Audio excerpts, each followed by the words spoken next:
Hello! Welcome to a very special bonus episode of Tales from the Backlog about Balatro.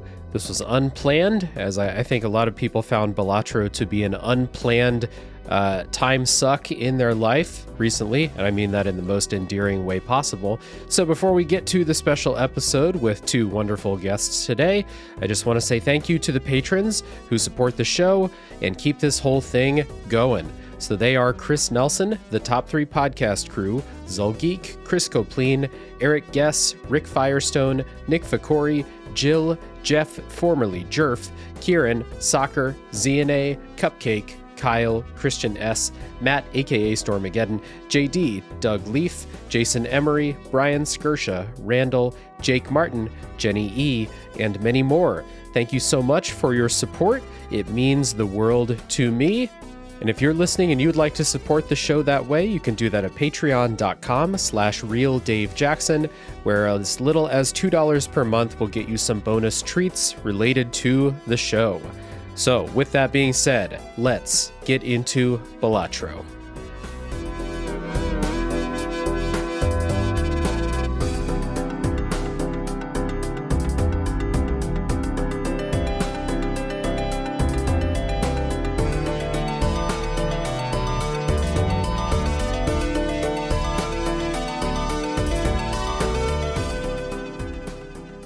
Hello, everybody. My name is Dave Jackson, and you're listening to a special bonus episode of Tales from the Backlog. This is a video games review podcast where each week I'm joined by a guest to bring a game out of the backlog, play it, and discuss. Although this game today, I feel like, number one, is kind of new, but also I feel like is not really in people's backlogs. It's kind of everyone has seemed to buy it lately and jump straight into the deep end. But before we get into the game today, I would like to introduce a real jumbo buffoon pack of guests in this episode today. I'm joined by one of the hosts of Fun and Games Reignite Screen Snark podcasts. Welcome back, Matt, aka Stormageddon. Hey, I'm happy to be back. And we're also joined by host of Superpod Saga, Aaron Klaassen. Aaron, welcome back. Hello. I swear to God, I don't plan on being late every single time I record with you. Stuff just happens, like trees and kids and stuff. Yeah. Please don't hate me. Trees and kids and combinations of both of those things. It's all good, man. Happy to have you here today. Today, the three of us are going to talk about Balatro, which is a roguelike deck builder developed by one-person developer Local Thunk and published by PlayStack for modern platforms here in 2024. And before we get started, I would like to say thank you to Local Thunk and PlayStack for providing a review code for me.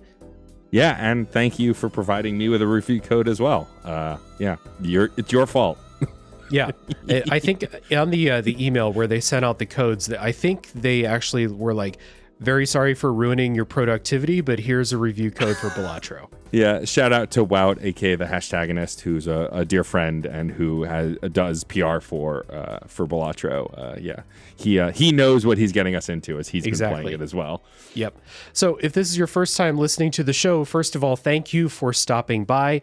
Here is how spoilers work on this podcast. Now, this is a roguelike deck builder, and it's a very it's all mechanics, basically. So there's no story to spoil here.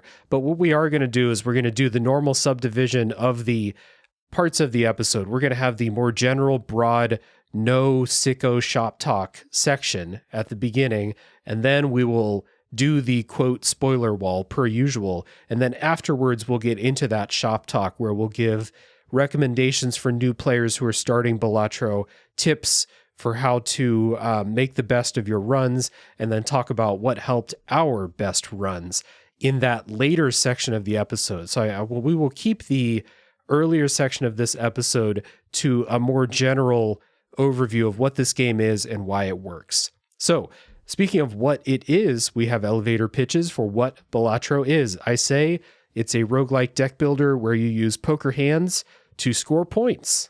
And I say it's a bonkers roguelike poker with rude jokers and game-breaking bonuses. I describe it as Jester makes you win chips by scoring big numbers. Mm-hmm. And I played this on PC, mostly on Steam Deck. I played The first play session, I played this on PC. I streamed that session. I should put that up on the YouTube channel if anyone wants to watch somebody fall into the pit in real time. And then afterwards, it was all Steam Deck. This game runs great on Steam Deck. All told, I've got about 11 or 12 hours played. For me, I played it on Switch. Dave and I, both notorious handheld sickos. Yep. And I've put in about 6 hours or so. It's a really convenient commuter game. I've been playing it like to and from work on the train. It's kind of perfect for that on Switch. Yeah. And once again, I had to pay full price for this fucking thing twice. And so Switch, I got 10 hours. Xbox, I have 15 hours. But I've got more cleared runs on the Switch in those 10 hours, I guess. So that's cool. Yeah. So this is a game that you will see hours melt away. And like, I think so. I've got, like I said, 11 or 12 hours played. That's like 4 or 5 play sessions. Like, it's not a game where I pick it up and play for 15 minutes and then put it down. It is a compulsive one more run type of game. And I personally like deck builders. Some of my favorites, Monster Train and Slay the Spire, of course. Games I put tons of time into, especially Slay the Spire. That was a real time sink for me personally. So I kind of got into this because I didn't play it during Next Fest. I heard about it during Next Fest, and then when the game released, and it was just everywhere. Every single, what are you playing lately segment on my favorite podcast was all like Balatro SICKO time, list off, and all of our other friends were just talking about Balatro. So I reached out, was able to get that code and jump in. Now, Aaron, I know that you're a roguelike deck builder freak. So what was it that drew you to Balatro? How did you hear about it? 2 words: deck building roguelike. No, in all seriousness, no, it just looked really different because like all other deck builders that I've played, like 2 that you mentioned, Slay the Spire, Monster Train, a few more little hidden gems in there, Wild Frost, and heck, even Dicey Dungeons, I guess. It's just different than those because most other deck building roguelikes are like you versus monsters, or like you in some kind of combat type situation, and this one just looked chill as hell. It's just like, hey, rack up a gigantic skyscraper multiplier and then win big numbers, and I'm all in. Yeah, this is if you like numbers going up, this is the game for you. Yeah. Matt, what was it that drew you to Balatro? So, I mean, I have a history with roguelike deck builders, though it's less hours. Like, I only first played Slay the Spire, I think, 2 years ago. And in that 2 years, I then got it on Steam and on Switch because it was before the Steam Deck came out. And so I've become a pretty big sicko for that. But I think more for me, it's just deck builders and card games in general. I mean, I, like a lot of our friends, are addicted to Queen's Blood right now in Rebirth, but I also love Joustus in King of Cards, which was one of the expansion campaigns for Shovel Knight. And like, I scoffed at that. I was like, oh, card game, like Yacht Club. I love your games, but you're going to make me play a card game. And after like 3 rounds, I was like, oh no, I'm in trouble. And so, but for whatever reason, Balatro, like, I had heard murmurs of it during Steam's Next Fest and then kind of didn't pay attention. What did it was, for your listeners, in case they don't know, besides the podcast that I do, I'm also the editor for the Game Informer Show, which is a weekly podcast about the games industry, often hosted by Alex Van Aken, Marcus Stewart, and Kyle Hilliard, though they have tons of guests on. And like the week before, no, actually it might have been during Steam Next Fest or like right after, but like during that like few week period before the game released, they were all talking about it. Like they were in like full sicko deck builder mode while I was editing, and I was like, oh no, am I going to have to play this game? And then again, shout out to my friend Wout. I saw him tweeting about, folks still want codes if they want to cover the game, to reach out. And so I did. And once I got the code, I went, all right, well, let's see what this game is about. I don't know. And the next thing I know, 3 hours went by. Like, I said that I've been playing for like 6 or 7 hours. Half of that time was one sitting, just me. Like, I was like, oh no.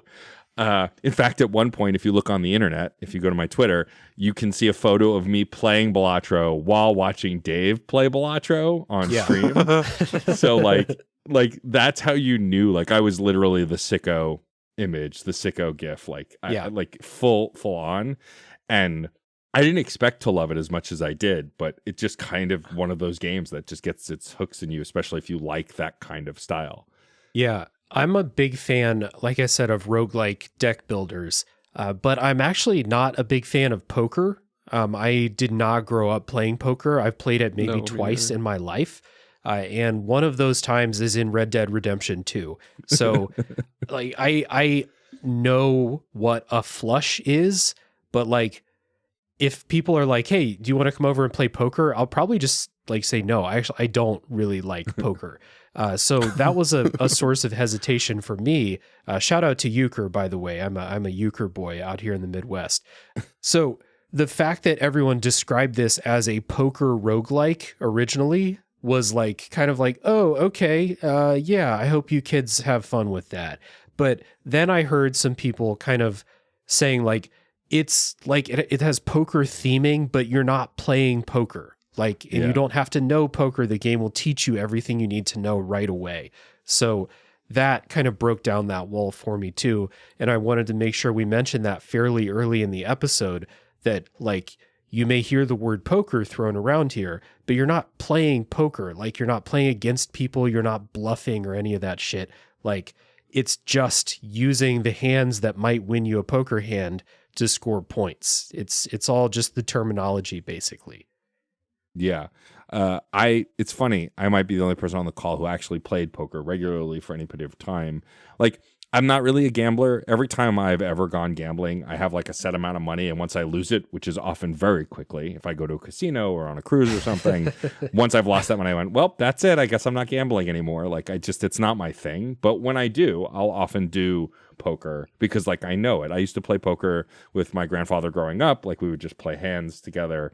And then when I was in my early 30s, a friend of mine who used to own a bar in Brooklyn, like we became good friends and he would do poker nights with friends. And so like we'd have small antes and like buy-ins were really low, but we would, there'd be a nice little friendly pot of money and then we'd just play poker. And I was notoriously bad at it too. Like I don't have a good poker face. I would often like win with the wildest hands on bluffs that I had no business bluffing. It drove my friends crazy. My friend Ben, who like grew up, like lived in Vegas, was a bouncer, played a lot, did a lot of gambling. I always threw him for a loop because he'd be like, how the hell did you win with that hand? That's BS. But like, I never went out of my way to play poker. It was always friendly games and stuff.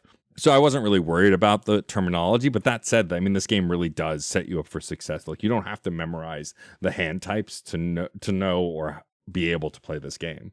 Yeah. Yeah. I only know the hands now because of Balatro.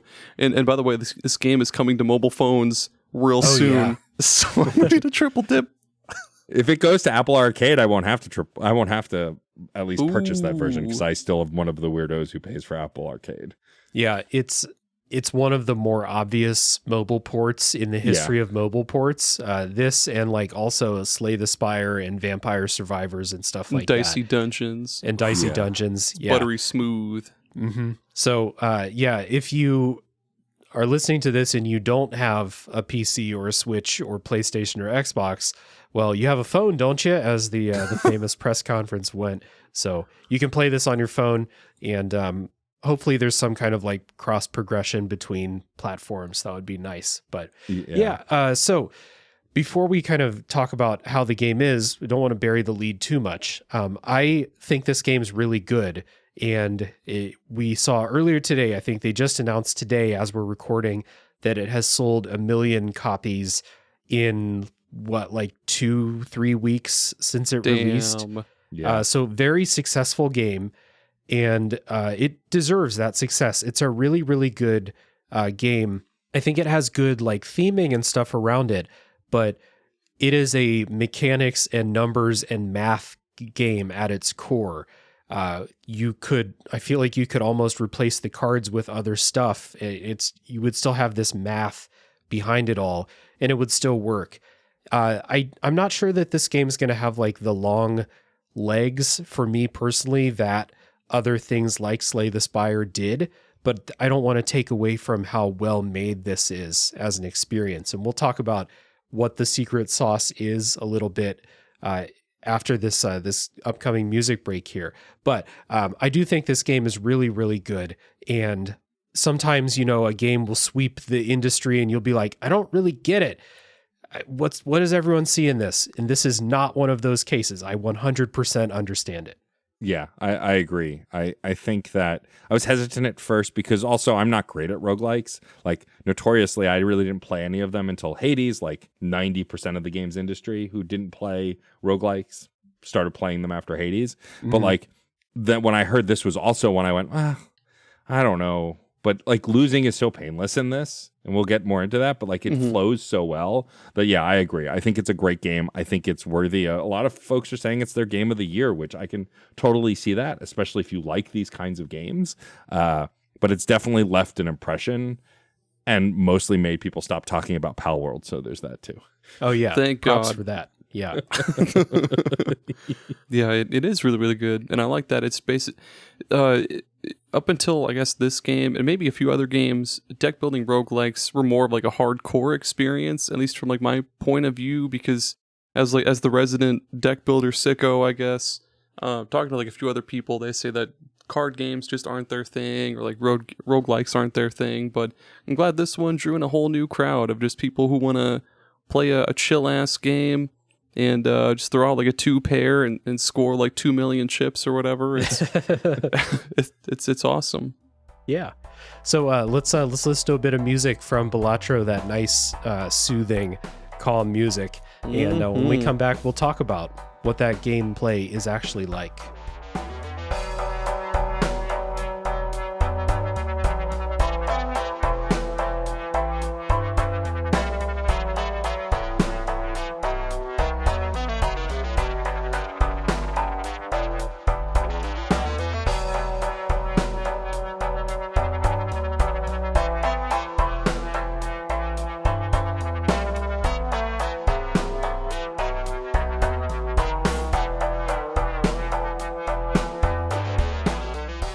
So, like I said earlier, Balatro is often described in shorthand as a poker roguelike. And I guess if you want to describe the game in 2 words, that'll do.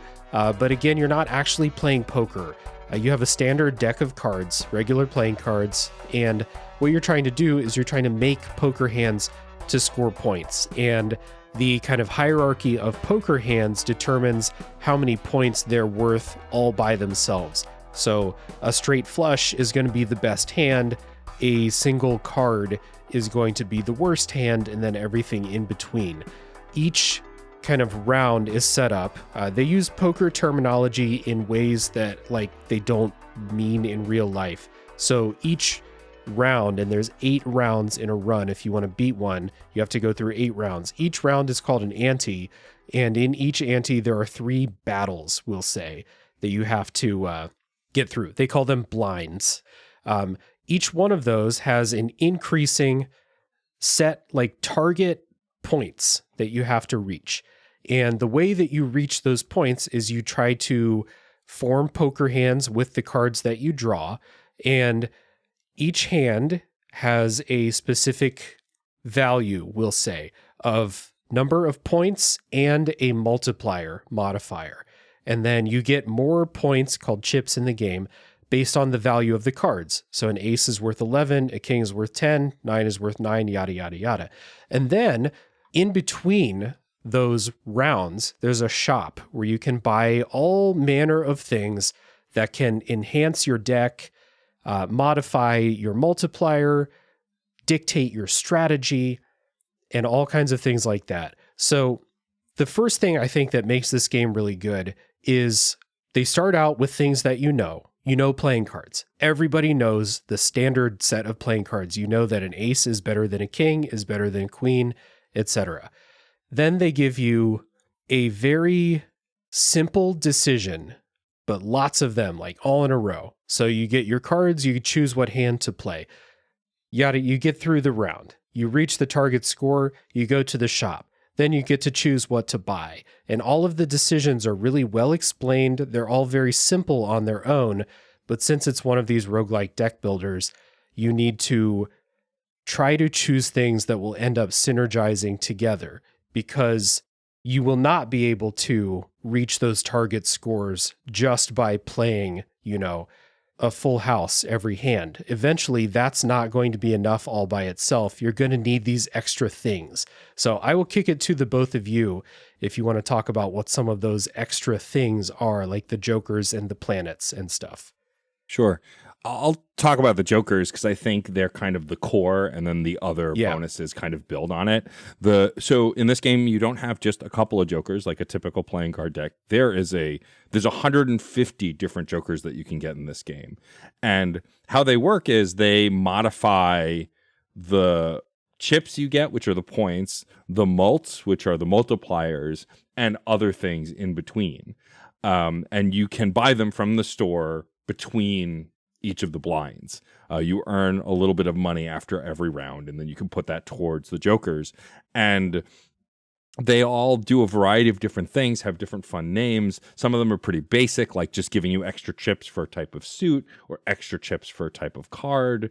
And it builds out from there. Like some change your cards, like make them do different things, or like there's one that makes your cards gold, and when your cards are gold, if they're still in your hand at the end of the turn, you get more money, things like that.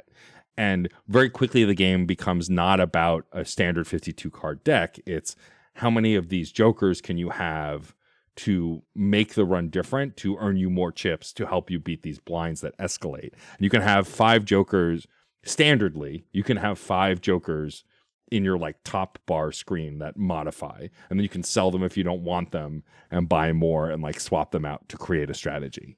Yeah.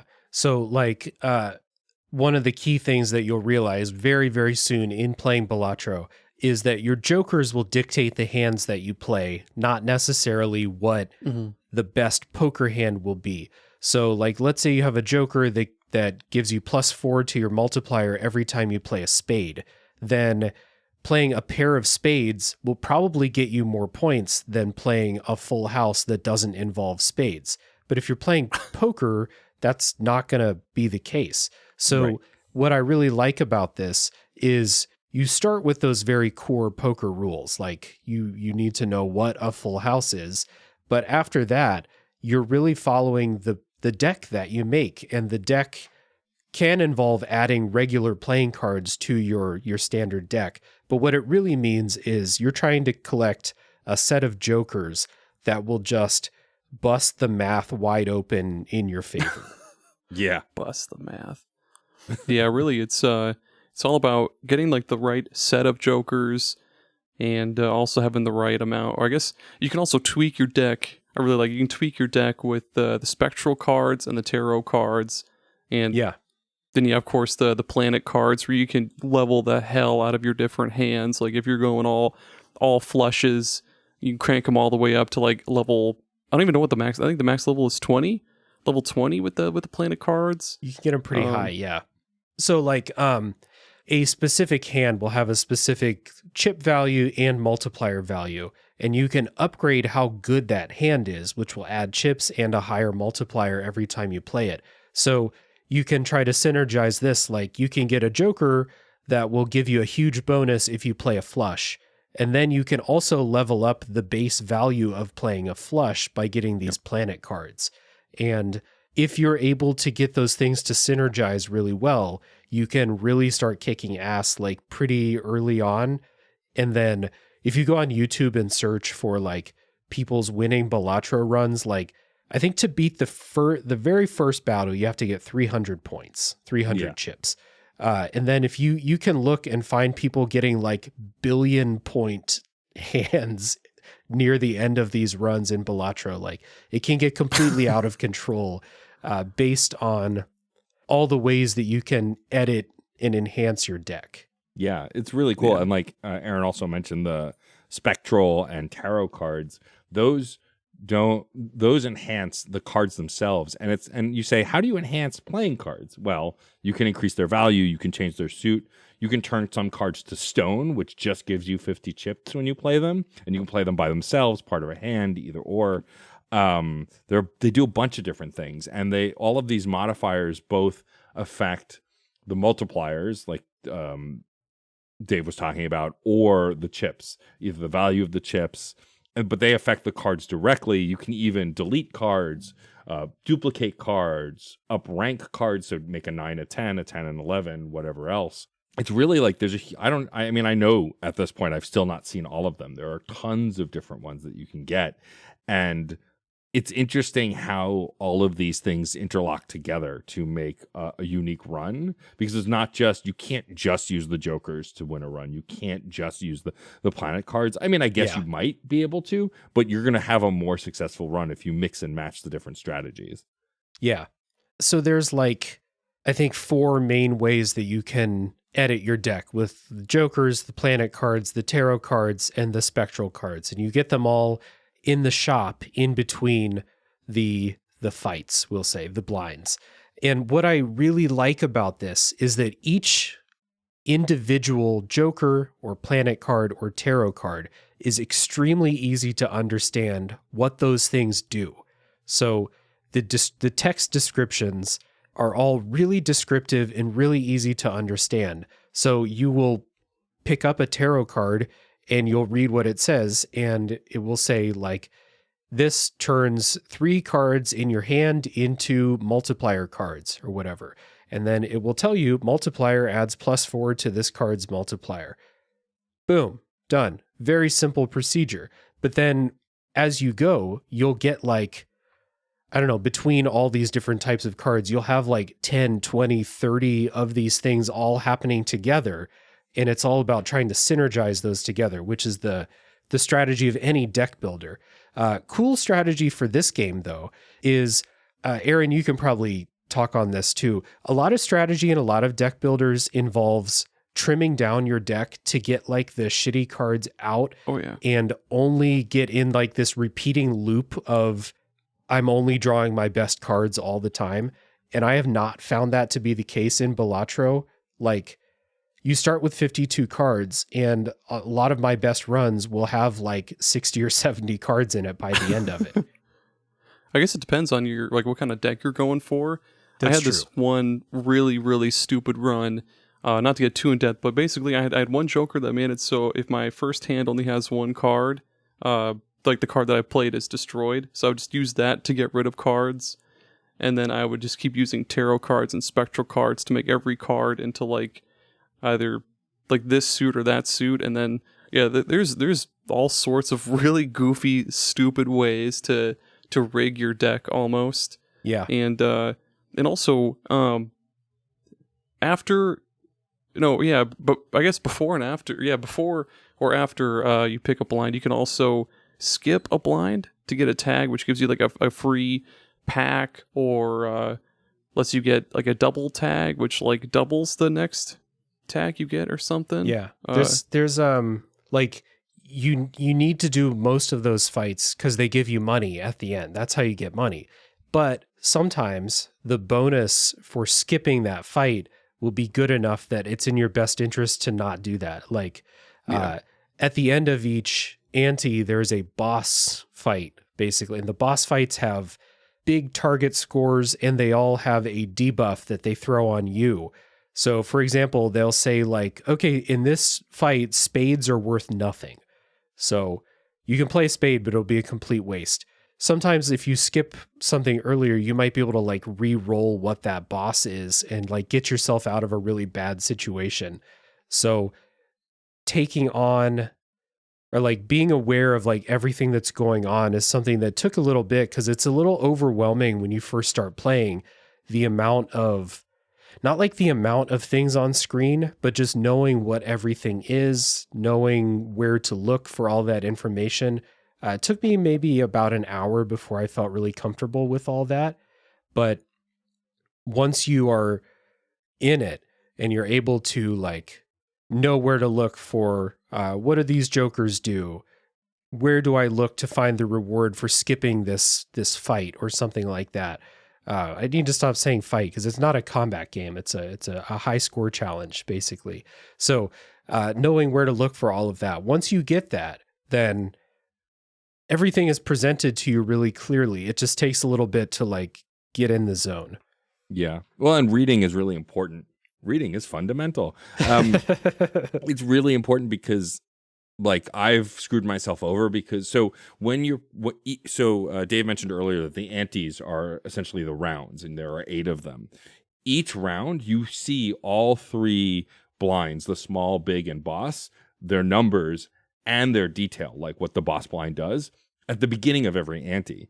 Yeah. And if you're not careful, if you don't read, you could end up at a boss blind that has a debuff that completely shuts you down. Like say you have an engine built on using diamonds. There's a boss blind that disables diamonds. You don't get scores from them. If you're not paying attention or shifting your strategy on the way to that boss, you could get completely demolished and it would end your run. And so I had many plays where I wasn't really paying that close attention. I'd get into the boss blind, see the debuff, and it completely shut down my strategy, and I just have to lose because there's no way out of it. And so it's not only reading that reading's important to understand it, but also to plan. You can't just put together a slapdash strategy and win. Not easily anyway, because you could just screw yourself over if you're not paying attention. Yeah, it's actually one of my bigger like criticisms for the game itself is that I feel like more often than in another deck builder of that type, it's not that I didn't build a good engine, it's just that I hit just some really shitty RNG that just makes it impossible to win. And so like sometimes you'll make a really good synergy and you're just demolishing everything, and then you'll run into the boss that is the perfect counter for your strategy. But sometimes you don't get an ability to alter what you're doing in an effective way or alter what that boss is doing. And it's just, you lose out of pure RNG, which sucks when you get later in these runs. Like I had one on the stream where I got really deep and I was just crushing everything, and I lost because of the exact situation you talked about. But I had no opportunity to really alter it, because let's say you get to the beginning of a new ante and you see the boss upcoming is the perfect counter for what you're doing. You have 2 visits to the shop to change your entire strategy, which I don't feel like is feasible unless you have tons of money, basically. Right. Yeah. So sometimes I feel like you just get fucked by RNG more often than I would like to see, or very early in the run, which hurts less, but it still feels bad to do literally the first fight and you just get the shittiest draws and you can't get 300 points because you just keep playing like queen high cards over and over again because that's all that's coming up. That feels bad, but it hurts way less than losing this perpetual motion machine that you've built, this beautiful engine, because a random boss blind came up that is the perfect counter and you can't adjust because you were never given the opportunity to really adjust, you know? Yeah, that's fair. The game almost kind of gives you like a little bit of an ability to do like a plan B kind of. I guess like whenever you go and buy like planet packs, if I didn't get like my specific planet card that I wanted, I would just be like, okay, well, I'll just fucking set that aside for a rainy day just in case I do get one of those dickhead boss blinds where it's like, oh, no spades, or like it's, oh, your hand has to have 5 cards or it doesn't count. So yeah, it's good to just toss one of those like other hands aside just in case it's like a plan B. But yeah, and you can discard cards. We haven't mentioned that yet, but you have very limited discards depending on, there's different decks that have different rule sets. So you can discard cards if you like, you know, draw a shitty hand. You can get out of that. But eventually I feel like you're going to make a fairly specific strategy on like a very successful run. And you're going to keep drawing and discarding cards to try to set up specific types of hands, in my experience. Yep. And if you just draw shitty cards, which is always a factor in deck builders for sure, but if you just draw shitty cards, or if you get a boss that debuffs exactly what you are trying to do, then sometimes I feel like you lose through no fault of your own, which never feels good. Yeah. I mean, I think Aaron does bring up a good point though, that so we didn't mention you have storage of 2 cards, either planet. Yeah. You can store a planet card, a specter card, I believe, and an Arcana card, like any 2 of those 3. Or you can choose to use them immediately in some cases. But often you'll hold them because they only affect an active hand or a certain blind or whatever. And those can be helpful to pivot, but only like it's very fine tuned, right? I think the RNG can make it so like you just hit a dead end and that's it. I think strategy will always help. And so someone like Aaron, who's a true sicko of the sickest sickos, might be able to pivot on that in a way that maybe me and Dave can't, because we're either not thinking that far ahead, or like for me, honestly, most of my antes that I've played, I'm barreling forward, picking up any Joker I can, any Arcana or planet I can. Sometimes a strategy will emerge that I'll lean into, but often it's like I'm throwing spaghetti at the wall and hoping it sticks. Spaghetti. And sometimes it does, and then sometimes it just falls on the dog. Yeah. Speaking of, my other big criticism for the way this all plays out is that the cadence for unlocking new Jokers and new tarot cards and new Spectre cards and new vouchers, which is another like one-time purchase you can buy in the shop that does cool stuff. You unlock those things as you go, and the cadence is quite slow for unlocking new stuff. Like if you play the first like 4 or 5 hours, you'll unlock a bunch, but I played this for 3 or 4 hours today and didn't unlock a single thing. I was playing with a new deck that I'd never played before, still didn't unlock anything. And I see on like some of those YouTube videos where people have billion point hands or whatever, they're playing Joker cards that I don't have access to. And I would like to unlock a new Joker card every time I play a run, or like get somewhat deep into a run, you know? Like I think in a game like this, a roguelike that is built around unlocking better Jokers than the starting set, because I don't think you're going to win a run on your first hand. You just don't have the good shit unlocked yet. Yeah. So I think that it feels kind of bad to play for multiple hours and not unlock anything new. Yeah, that can be tough. I mean, I feel like, again, with roguelike deck builders specifically, my knowledge is limited. Slay the Spire is the biggest one. And like, I know that unlocking the classes, I think it's pretty quick in the beginning, and then it slows down a little bit until you have them all. But I can see that. I mean, also part of the problem I think here with this game and unlocking stuff is like, there's a lot to unlock.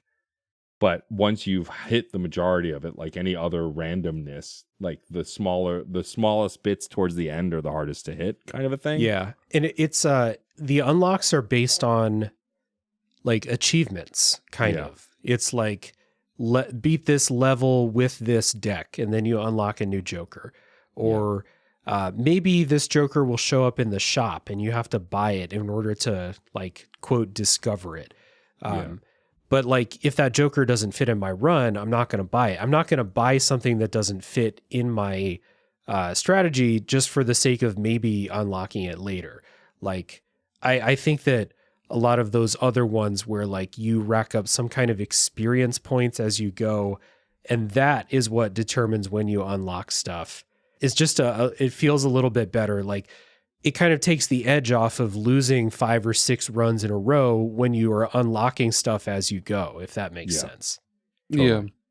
Yeah, that absolutely would. That's why like Monster Train and Slay the Spire, I'm pretty sure Slay the Spire had something like that, where like when you like fill up a bar basically, and you unlock like new relics or new cards, but Monster Train especially, those are really cool ways to alleviate the sting of losing a run that you spent like maybe 2 hours on. Was you'd unlock like a bunch of stuff or like upgrade your starting thing or whatever. But there is a lot of stuff to unlock in this game. It's insane. Like you can push, I think it's like I'm doing the switch buttons because I'm chaotic as fuck, but you can press like minus or plus and bring up like the unlock screen, and there's so much shit, it's kind of overwhelming. But there's also a surprising amount of like dumb hidden stuff you can do too. Like if you buy the blank voucher 5 times, you unlock a cool new voucher. If you play a royal flush, you unlock a cool Joker that way, which is just like a straight flush, but with like ace, king, queen. I don't remember what the hell it is, but yeah, there's a surprising amount of stuff to unlock in this game. Way more than in goddamn Wild Frost. That's for sure. Yeah, it's like hearing that makes it feel kind of even worse to know that I played for 4 hours today and didn't unlock anything at all. I would just like to keep that drip feed of new stuff incoming. And, if it's my fault for not buying those undiscovered jokers in the shop whenever I see them, then that's my fault, but I don't really love that. That's absolutely not your fault. Yeah. If they don't fit your build, no need to waste your money, man. It's not you. Yeah. That's what I like to hear. It's not me. It's not me. It's not you. It's definitely not.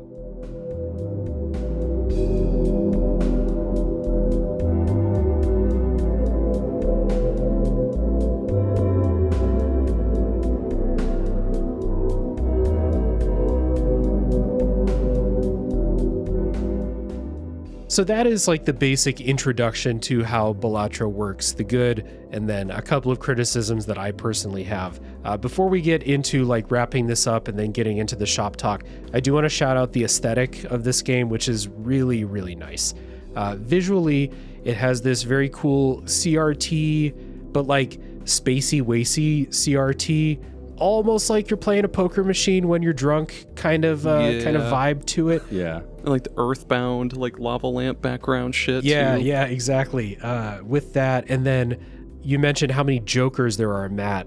The Joker designs are very good.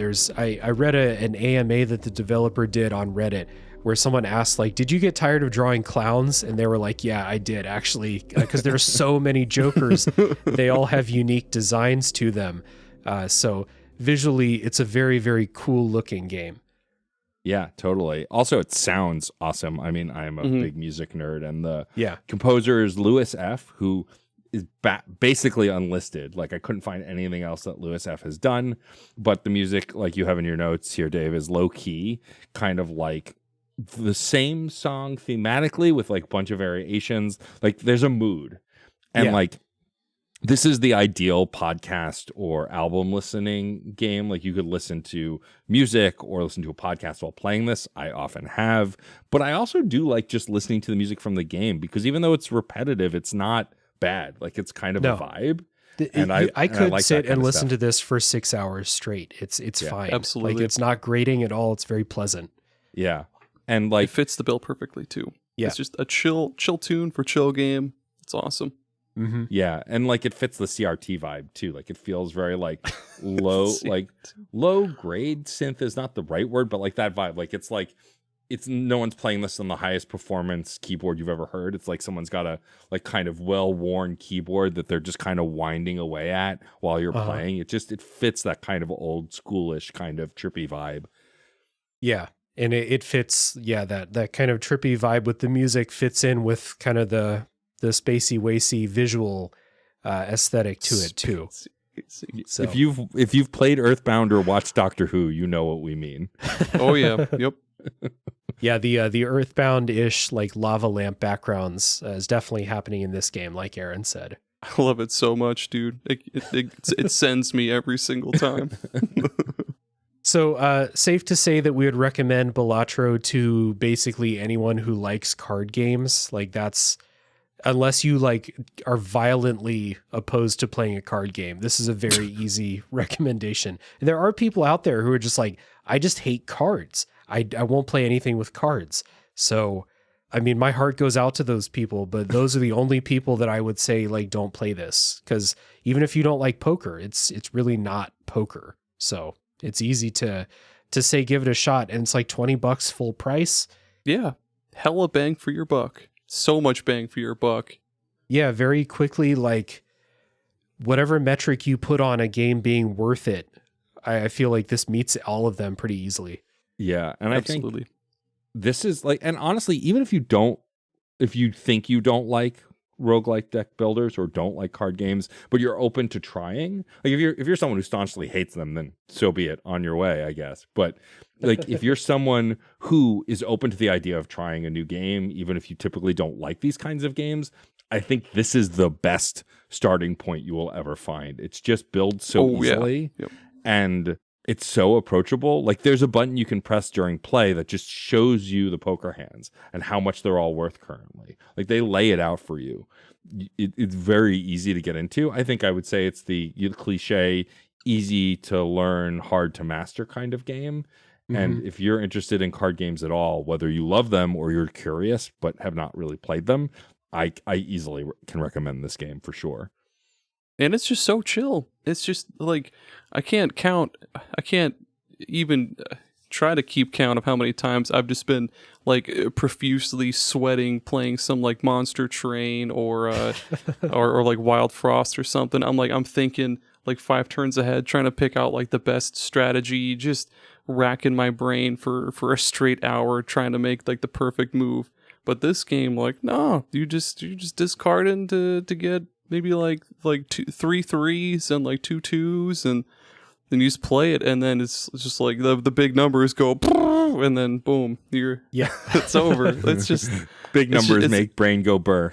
Another a nice visual touch is first of all, you can speed up the animations for when cards and multipliers and all of that is going off. Oh, yeah. Like if you wanted to kind of fire off more quickly, you can.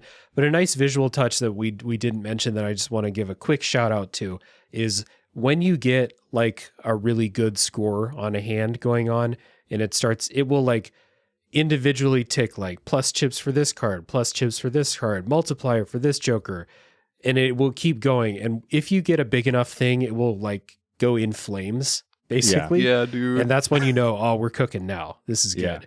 There's gonna be some overkill point wise. You've assembled all 5 pieces of Exodia, baby. You win that one. When it's on fire, you win. Yeah. So the animations are great. We didn't actually talk about it that much, but like all the jokers are animated, and like during the tutorial, the basic joker like talks to you and has like a word bubble, and like it's just all of the design elements in the visuals, like of the cards, are also really great. I think in SICKO mode we'll go into more detail, but like there's a ton of artistry here for this pixel-based game. Speaking of, a quick shout out to the high contrast cards option, which will make the clubs blue, the spades black, the diamonds yellow, and the hearts red, instead of having those similar suits be the same color. Highly recommend you turn those on just for, no mistakes, because nothing worse than thinking that you're going to play a great hand and then being like, that was a spade, not a club. Whoops. Also, I don't know if we mentioned this, but like cards can also be different. Like you can have like foil, polychrome, holographic, and stuff like that, and that also affects their not just like the regular cards, but the jokers as well too. That'll affect like the multiplier and the amount of chips they give and stuff like that, and like the different other modifications. Like I think Matt kind of touched on that, like the gold cards and like lucky cards and stuff like that. Yeah, those are all cool visually too, though. Like the lucky card is like worn, like it's been in someone's pocket for a long time and stuff. So good stuff there. Shout out to the Scuba Joker. I love the Scuba Joker. Hell yeah. So before we get into that shop talk, Balatro SICKO Zone, I do want to throw it to you both to plug your podcasts before maybe some people jump out. So Aaron, it's been a while since you were on the show. Tell people about Superpod Saga. Oh yeah, okay. It's a Superpod Saga. It's the most like casual, laid back podcast you might ever listen to. Oh, I don't know. Matt, they're all everybody's pretty chill in there. I don't know. Whatever. Superpod Saga. It's I bring on some guests and we talk about a different video game topic each week, and we cover a whole big old smorgasbord, a big old lasagna of different topics all the damn time. Different lasagna of different guests too, I suppose too. But it's just a loosey-goosey, free-form discussion. It'll be like our favorite hidden gems, or we'll talk about, we've got another new episode coming out next week all about the 4th gen consoles. That's going to be fun. And we have fun little ad breaks where we make up goofy episode sponsors, and we like to have fun at Superpod Saga. But if anybody at all is interested, let's go to superpodsaga.com on your web browser of choice, and all of the episodes are there. Our blog that we haven't touched in 2 months, our socials. I like to add lots of GIFs to the website to make it clunky and stupid, but it's there. Check it out. Yeah, and I've been on the show a couple times. Matt's been on the show several times. Oh, so yeah. different groups of guests every time. Always a good time. I was on the show talking about roguelikes, which I feel like if Balatro was out when we did that episode, we probably would have talked about it then. And then I was on for another episode. I think it was about the PlayStation. Yep, the if I whole remember right. line of PlayStation. Yeah. Yeah, the whole line of PlayStations, all 5 of them. And like I said, Matt's been on there several times, so go check out Superpod Saga. And Matt, it has not been that long since you were on the show. No, you can't get rid of me. No, I can't. Keep coming back. But tell people about your podcasts. Sure. Really quick, if you want to check out my Superpod episodes, because I looked them up earlier, I was on solo with the gang talking about favorite multiplayer games. I was on with my co-host Jeff from Fun and Games talking about games that lived up to the hype. And then I was on most recently with Jer from Super Ghost Radio talking about video game characters we'd like to have a drink with. And they're all a blast. Really fun stuff. And incredibly stupid half the time, too, in the best way. I mean that with the highest of... Oh, yeah. Best ad breaks in the business. It's true. That's right. As for my podcast, I'll try and keep this as quick as possible, as we're already running longer than I think we planned. I do 3 podcasts. I mentioned before that I also edit for the Game Informer show, which is a great pod. It's been around forever. You should definitely go check that out. But my shows are, the video game related ones are Fun and Games, which the main show is topic based, not too dissimilarly from Superpod. But we also do retrospectives and interviews. We've interviewed developers, composers.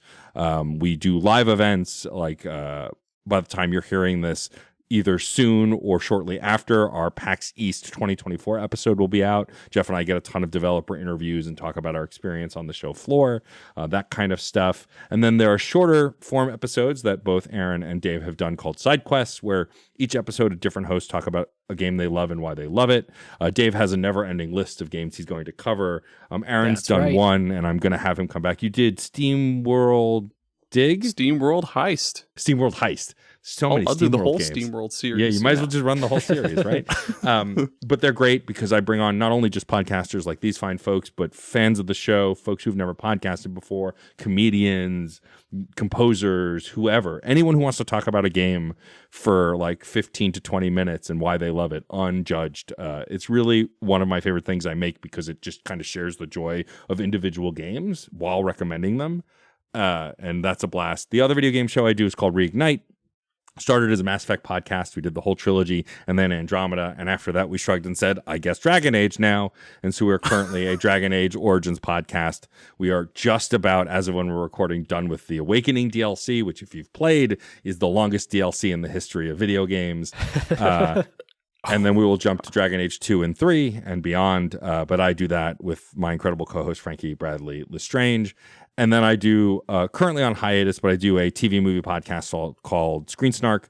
Dave has guested on before. It's me and my co-host Rachel talking about what we watched most recently and then kind of also interviewing our guest. That'll hopefully be back this summer. Right now, both of our schedules are just not allowing us to record very much, but there's a huge backlog. Also, because I didn't before, I should shout out my co-host Jeff Moonen, who has also been a guest on this very podcast and is my co-host over on Fun and Games. I think that's everything. And then like I DJ and do other stuff too. I don't know. Go to djstormageddon.com. It's all there. I've talked too much. Jeez. I don't know how you do it. I don't either. Yeah.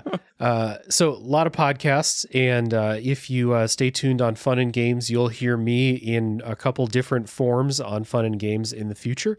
And Yes. I've done a couple episodes in the past, side quest episodes about Disco Elysium and Rain World and Chained Echoes, I think. Yes, correct. And a regular episode of the show where we talked about emergent gameplay before. So I'm all over the place too. Can't get rid of me either. So everyone, while I'm talking about myself for the next minute or so, you can go down in the show notes, check out the links for everything that Matt and Aaron do, and check out their shows. It's always quality material. So before we take our break, I would like to give the call to action to leave a rating and review for this podcast. If you've enjoyed this episode, it's really helpful. People are going to be in their podcast apps searching for episodes about Balatro. Maybe I missed the train. Who knows? But you can do your part. by leaving a rating and review that will help juice the algorithm for me in this episode and help people find it. It's also very helpful for my mood, we'll say. That sounds like I get mad if I don't get reviews, but when I see one, it makes my day. And I give my dog a treat. It's a whole thing. We got a whole procedure over here. Also, I do another podcast called A Top 3 Podcast, which is a dumb good time. It is a comedy show. We do top 3 lists, so you can check that show out. You can join the Discord server, where at the time of recording, we have a Balatro channel where people are sharing their winning runs, talking about their heartbreaking defeats, talking about their strategies, and all of that. And we would love to have you come in and talk about that, as well as talk about other video games you're playing, life, movies, other media. It's a great group of people that hang out in there. So I highly recommend joining. There's an invite link down in the show notes. And finally, if you want to support the show monetarily, you can do that at patreon.com/realdavejackson. For as little as $2 per month, you can get a bunch of treats related to this podcast. So with all that being said, we're going to take a break. When we come back, it is SICKO time for Balatro.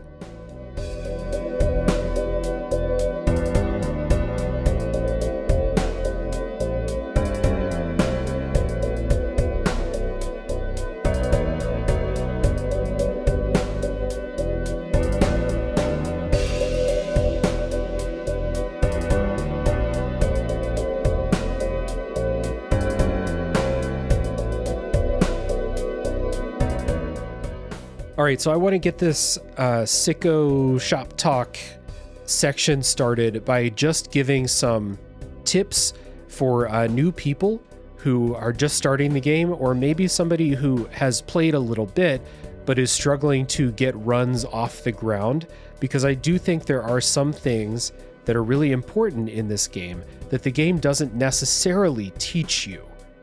So I think I'll just start with one of them, which is that the order of the cards matters. When you play them both in your hand, cards play from left to right, and the order of your jokers seems to matter. Now that one I'm less confident in. It does matter, especially if you have like ones that trigger for certain. Yeah, it does matter. Yeah, I just haven't been able to like super pin down the best way. The way I do it right now with the jokers is jokers that give extra chips go on the left, jokers that add plus multiplier go in the middle, and jokers that do times multiplier go on the right. That's all I got though. Yep. Oh, okay, that's it. Nice. I'm not an expert, but like that's also what I do, because it just makes sense. Yeah. Okay. I suppose we didn't say earlier, but I have only won one run, completed one time. Aaron, I assume you've had multiples.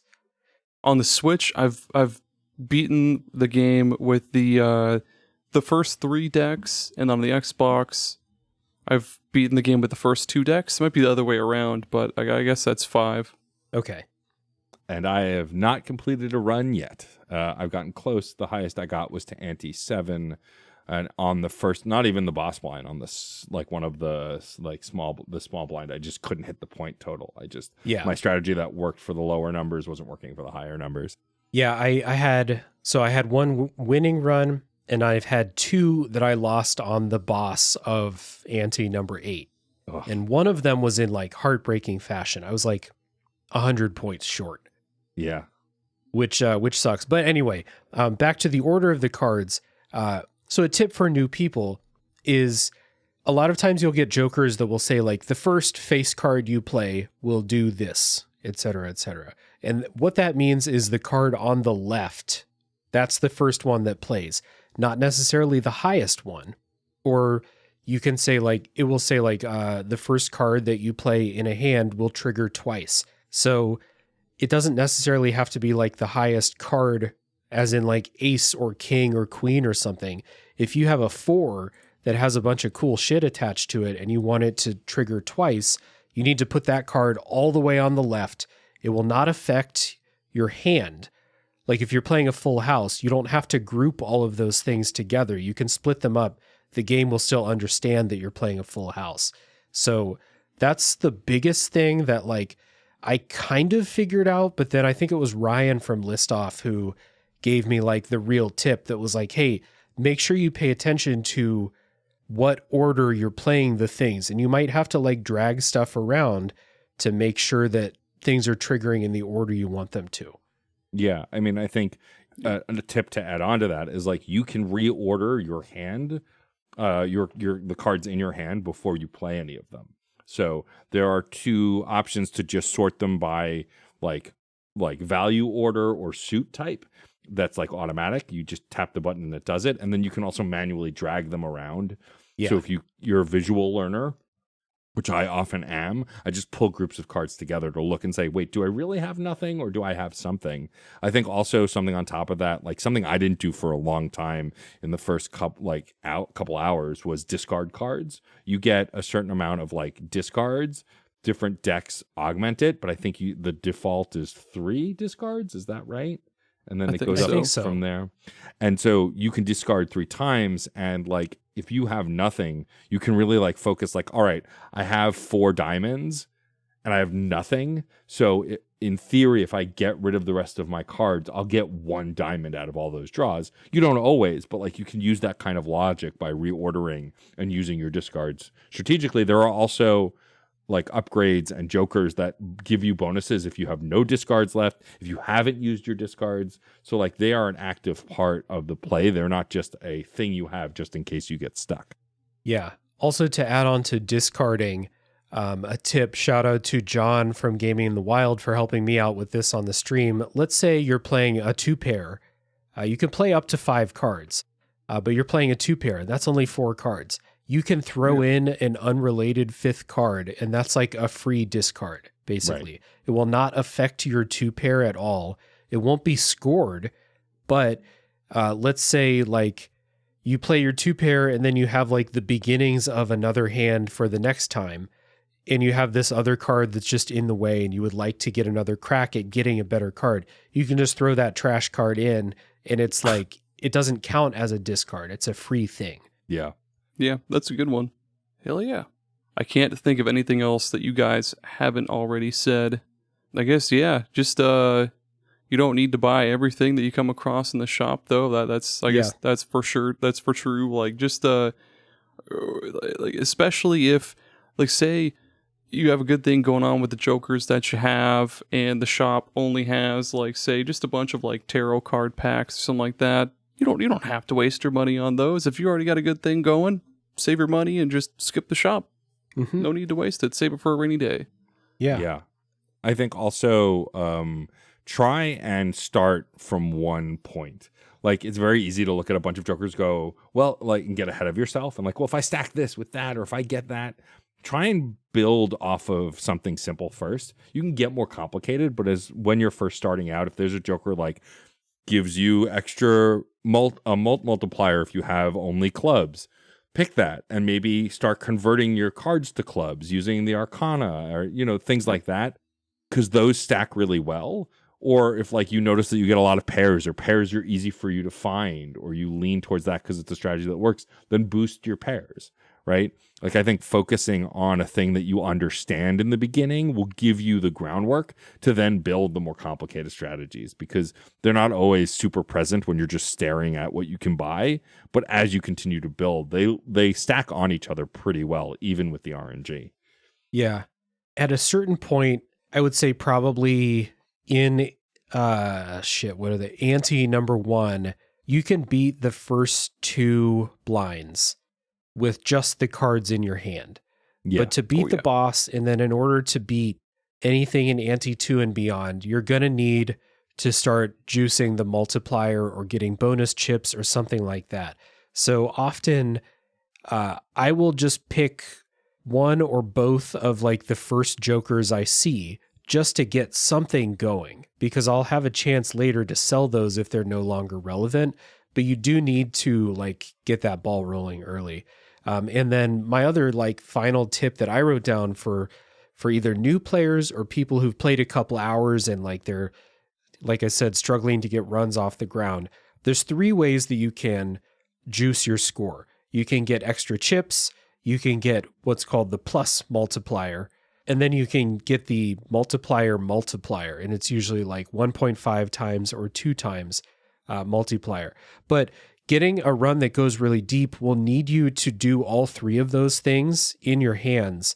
You can't just focus on the multiply, like the plus multiplier, because you can get like, plus 30 or 40 or 80 multiplier. But if it's multiplying like 30 chips, then that's bullshit. It's not going to be that much.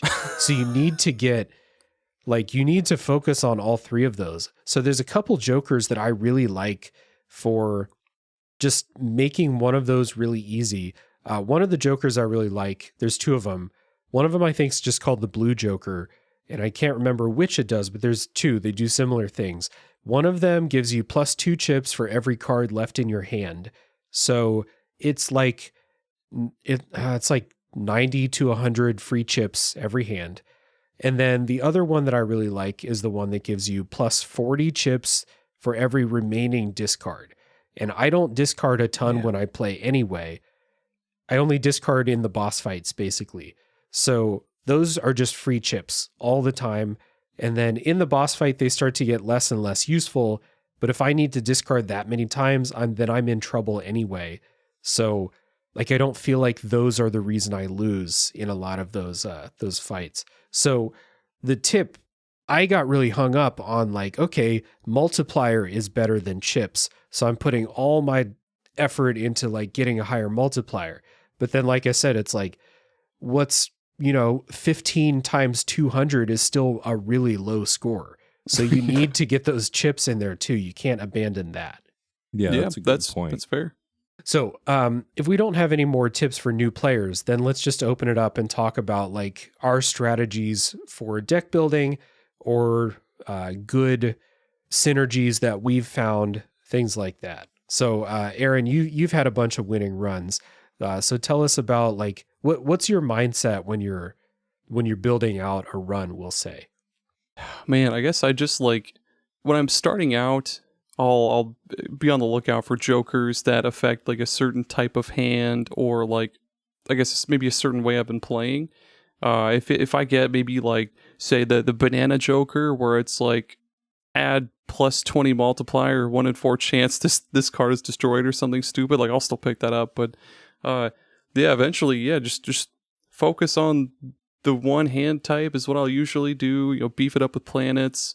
If it's like if I'm building a deck for like flushes or like 2 pairs or something like that, use the tarot cards to like the death tarot card where it's like pick 2 cards, the left one becomes the right one or something like that. Use those a bunch to manipulate your deck. One of my favorite decks ever was the one I mentioned earlier where like, so one joker was like it was the first card you play, or if your first hand is 1 card, destroy it. So I would use that to get rid of all my hearts, and then I had this other card that made it so like any face card automatically becomes a gold card.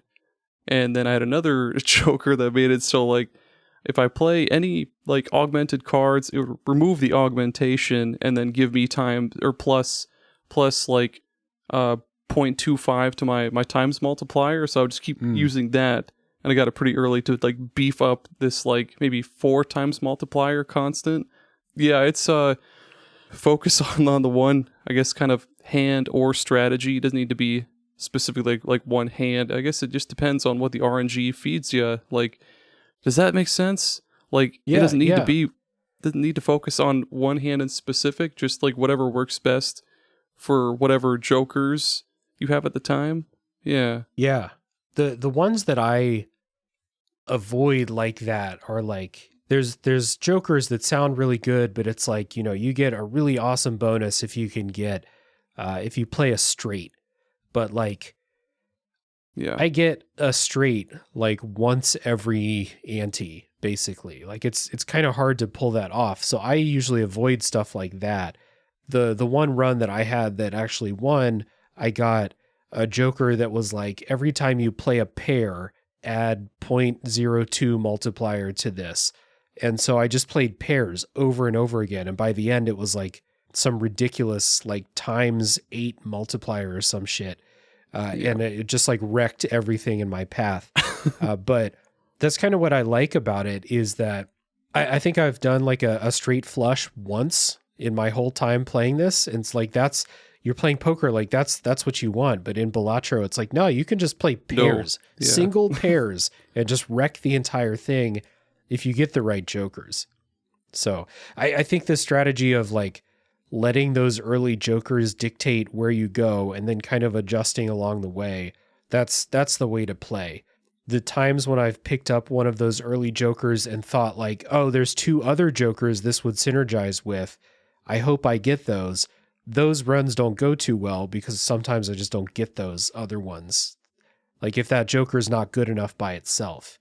But there's enough jokers that like I feel like everything will synergize with a couple other things. So you'll find something that meshes together. Yeah. And if oh, go ahead, Aaron. I was gonna say if you kind of think ahead a little bit, just don't put all your ducks into one basket. I guess I don't know. It'll snowball if you build it like I guess in a good way or what's the word I'm looking for in a I don't know. Cut this out, Matt. Go ahead. I don't know what the hell I'm trying to say.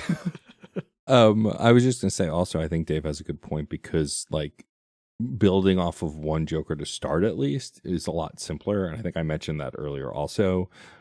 For example, my favorite joker still to this day, every time I see it I get it, is the misprint, because the misprint is a shifting card that you get a random mult every time it scores from 0 to 23. And on the downside, there have been boss blinds where I get 3 zeros in a row and it sinks me. But then there have also been like boss blinds where I get a 23 and sink it in one hand. And I think those kinds of strategy really works early on, and then you can swap stuff out, sell stuff.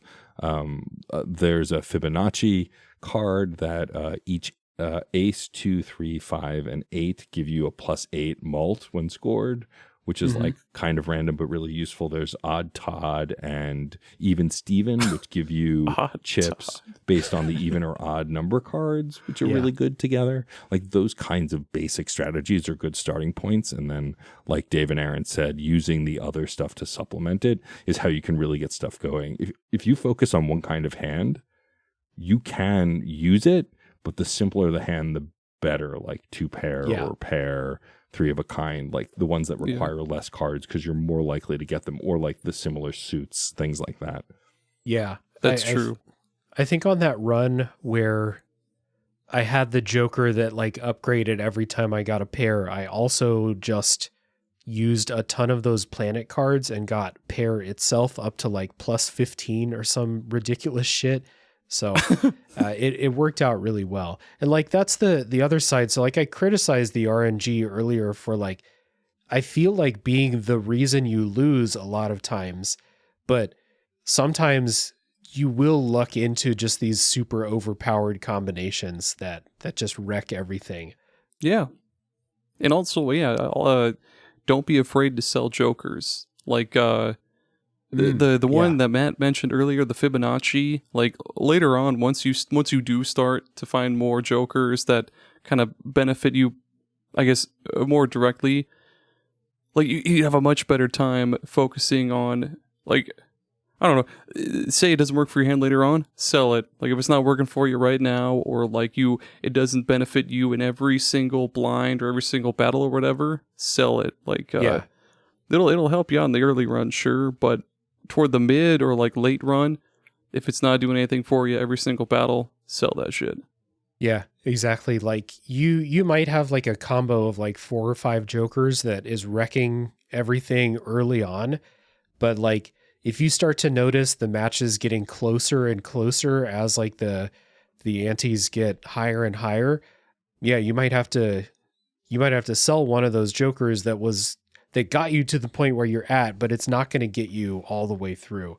And there is usually a better joker that you'll find somewhere along the way. Sometimes you have to take like a leap of faith where it's like, I'll pick this Joker up and it's only going to be good if I find this other Joker. But then if you do, it will break the whole thing wide open. Like the baseball It's fun. Joker. I love that guy. Which one? The baseball Joker. It makes it so like you get an extra times 1.5 multiplier for every uncommon Joker you have. Okay. And that nice. fucking breaks the game. Yeah, because if you can get that like times multiplier like above 2 or 3, and then like just, score a bunch of points otherwise, you can start getting into ridiculous stuff. And like, that's why I like the steel cards. I like to make the really low, like 2s and 3s. I like to make them into steel cards and just kind of hang on to them. That stuff is great. Any other, tips or, broken, busted combos that we've had before? It's funny. I haven't gotten really any combos that are like super broken. Like again, like I think the misprint works really early on, but like you guys said, like I think most of my strategies have fallen apart because I haven't really found those connectors yet. So I at least haven't in the early game, there's always like a couple of multiplier cards that like you're getting like 1,000 for like a 300 blind and you feel like a god. And then much later on, that's less and less. Yeah, early on you'll find those cards where those Jokers that's like +4 multiplier for every spade or something, and that's like amazing in the early rounds. And then like later on, that's small potatoes compared to what you need to build up. So I had a good one earlier today that there's a Joker that's like it's like times 1.5 multiplier for every card of this suit, and the suit changes every round. Yeah. But I also had one of those like +4 multiplier for every spade Jokers. And then like, so once every 2 or 3 battles, they would be the same suit and it would just like wreck everything. If I could get a flush, you'd win in one hand basically. But it's not super reliable because it's only, one in every 3 or 4 battles. So that run didn't win, but I had a good time fucking up the boss of like ante number 3 with it. So before we go, fuck the arm. The arm is my most hated boss. Remind me what that one does. It's like -1 to the hand that you play, like or -1 to the level of the hand that you play. Oh, and it's permanent too. So like if you build up fucking like a level 10 2 pair, for every 2 pair you play, it'll decrease it by 1 level permanently. Fuck that boss. Oh, yeah. That sucks. It's the worst. My least favorite boss blind is the eye, which is every hand played this round must be a different type. Oh yeah, that sucks too. The one that's been fucking me over a lot recently is the one that debuffs every card that you've played previously in that ante. Oh yeah. Which like, if you've won the previous matches in one hand, it's not a big deal. But if you're like, trying to set something up, or if you're just getting a couple of shit draws, then you might get into that like round and just be like, this is useless. Everything is useless. I had the run that I had on stream. I just remembered that was like crushing everything. Is I had like 4 Jokers that enhanced face cards, and then 1 Joker that made everything a face card. So it was like every single card I played was the best card possible. And then the boss was all face cards are debuffed, and it's like you get 0 points. Fuck you, go home. Which is when I learned, like you said, Aaron, not to put all my eggs in one basket like that. Fuck. I'm sorry, Dave. Oh man. It was brutal. That's rough. I was scoring like hundreds of thousands of points every hand, just laughing my way. You can watch it on stream. You can watch the replay of me getting really cocky and then seeing what the boss did and just being like, oh, well, I guess this is what I get for talking all that shit. Oh, that's good. The fucking the Curb Your Enthusiasm theme comes on as soon as the boss blind starts. Yeah, absolutely. Oh man. All right. Let's get out of here. We've all got Balatro to play, right? I appreciate you both coming on and talking about it with me for this special bonus episode of the show. Thanks for having me. I'm always happy to come back on. Absolutely. I don't use that word often, but I'll give you one right now. Only in special occasions. Awesome. Exactly. So thank you, everybody, for listening. Hope you enjoy your next run in Balatro. I hope it is fruitful, and I hope you go check out Superpod Saga, Fun and Games, Reignite, and Screen Snark.